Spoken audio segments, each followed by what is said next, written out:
जय भीम साथियों।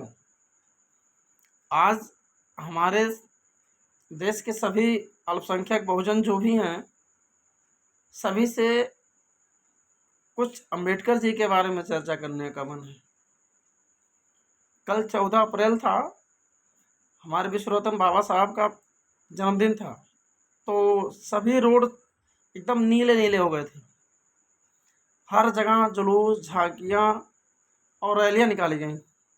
देखकर बड़ा अच्छा लगा, मन बहुत प्रसन्न हुआ कि कम से कम हमारे समाज के कुछ लोग हैं जो इस तरह का कार्य कर रहे हैं।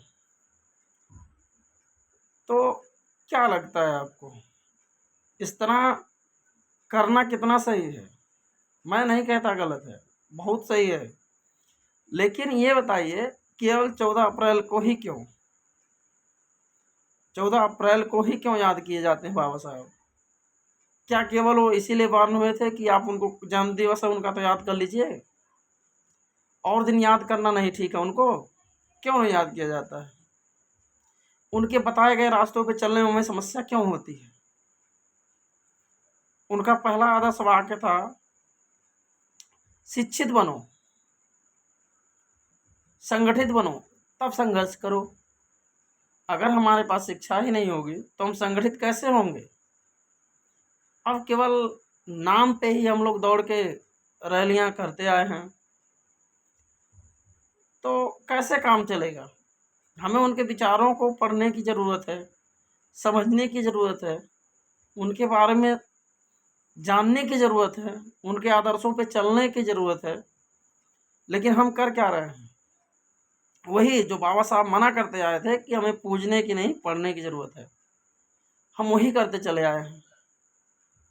अगर बाबा साहब भी पूजना शुरू कर दिए होते ना, तो आज जो पढ़ लिख रहे हैं, अच्छे कपड़े पहन रहे हैं, घूम रहे हैं, सड़कों पर रैलियां निकाल रहे हैं।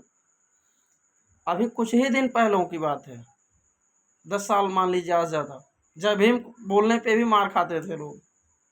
जय भीम ठीक से बोला नहीं जाता था, लोगों से छिपते थे बोलने से।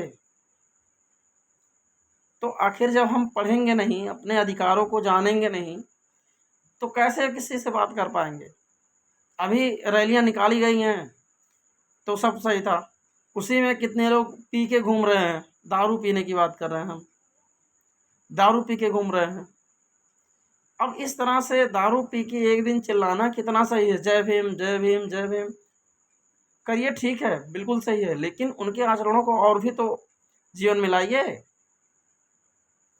वो हम सबको यहाँ आज़ाद कराने के लिए, इतना कुछ देने के लिए कितनी कितनी कुर्बानियाँ दी हैं उन्होंने, और हम कर क्या रहे हैं? उनका जन्म दिवस है तो हम चिल्ला रहे हैं जय भीम। अगले ही दिन हमारे समाज के काफ़ी लोग ठेके पे मिलते हैं, पीकर लेटे हुए पाए जाते हैं, और जाति सूचक शब्दों के द्वारा गालियों से लोग वहाँ से भगाते हैं। ये सब नहीं दिखता है। हमेशा मार खाए चले आए हो, वही लगता है। बच्चे को पढ़ाने के लिए पैसा नहीं होता, लेकिन ठेके पे जाने के लिए हमारे समाज के व्यक्ति को पैसा जरूर होगा। मैं सबकी बात नहीं कर रहा, लेकिन 70% लोग हमारे समाज के ऐसे ही हैं। पढ़ाई के लिए उनके पास पैसा नहीं होगा, लेकिन शाम को पीने की बात हो तो व्यवस्था कर ही लेंगे। दोस्तों, लाइट कट गई है।